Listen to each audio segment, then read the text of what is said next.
Hello, welcome to the Self-Learning Podcast by Dr. Sushma Singh. Let us start discussion on Unit 26 Urban Planning, and our topic is New Approach to Urban Planning. The traditional approaches to master plans have many limitations which can be overcome and can be geared for development only if its scope is wider than the city region. The elaboration of master plans for land use is to be effected within the context of a regional development plan. Its focus is on policy statements rather than on mapped relationships in terms of a full-scale urban and regional development policy. Its process provides for different mixes of regulations, local, regional, and national, and public investments in areas at different stages of urbanization.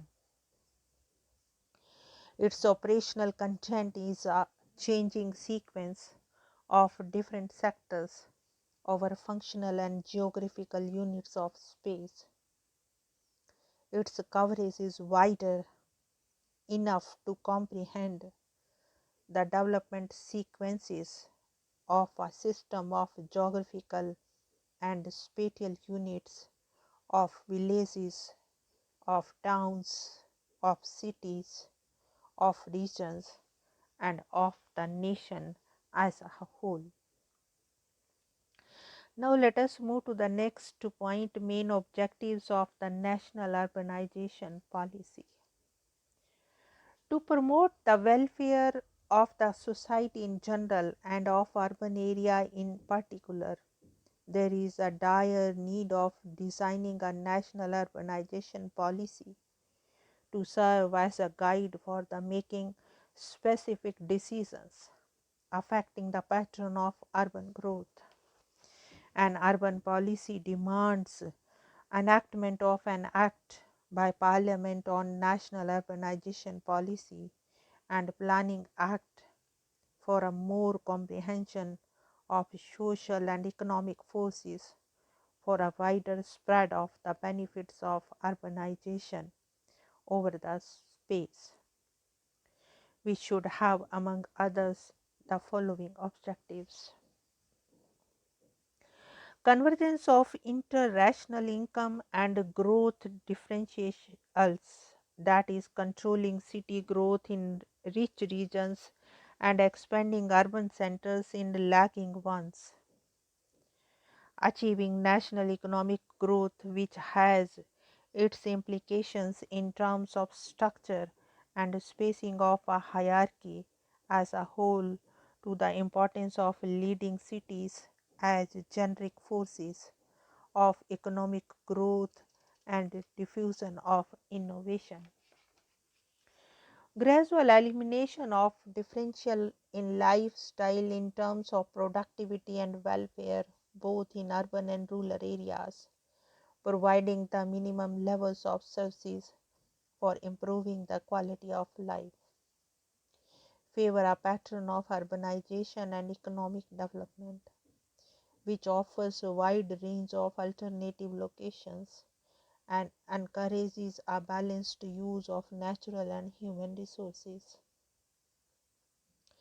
equating the private and social cost of urban development, since divergence between social and private cost leads to excessive growth of cities. Now let us conclude the unit. The increasing growth pressure on the cities and towns and lots of problem out of it poses new challenges to the urban planners and administrators in present limit. Urban planning should be politically and socio-culturally acceptable as well as environmentally, economically, technologically, physically, fiscally, and infrastructure-wise feasible.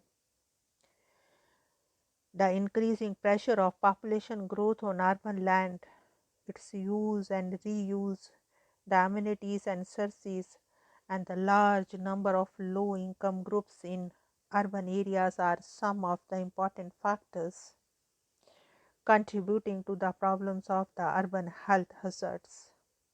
Law and order cannot be managed within traditional role of performance of the government. For this, the role of the urban community is of utmost importance. The entire urban community should take part in urban planning. In other words, the planning system should be as democratic as possible in the present time. The basic weaknesses in the urban planning has been that it did not foresee the problems of the informal sector growth within the urban economy, and the locational focus did not spell out the implications of the sectorial programs in relation to the population distribution, catering to the needs of both urban and rural settlements.